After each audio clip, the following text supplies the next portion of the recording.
Цэнтральны экспанат выставы паэма «Безназоўная», якая стваралася 100 гадоў таму, у час першага ўзбуйнення БССР. На экспазіцыі прадстаўлены рукапіс твора народнага паэта Беларусі Янкі Купалы.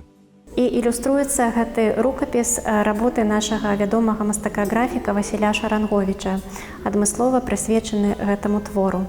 Таксама з фондаў музея экспануюцца кнігі з бібліятэкі Владзіслава Францаўны Луцэвіч. Там паўсюль стаіць яе аўтограф.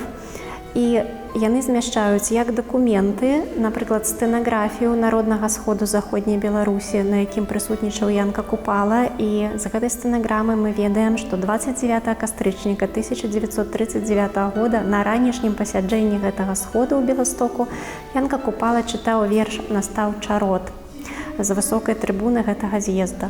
А таксама сярод кніг Уладзіславы Луцэвіч і зборнікі твораў як самога Янкі Купалы, так і паэтаў з заходняй і ўсходняй Беларусі, прысвечаныя ўз'яднанню, якому паспрыяў дзеяч партызанскага руху заходняй Беларусі Сяргей Прытыцкі. Гэты чалавек дапамагаў Владзіславе Францаўне сваім аўтарытэтам у стварэнні музея і таксама неаднаразова наведаў вязанку ў складзе розных дэлегацый і нават праводзіў там лекцыі.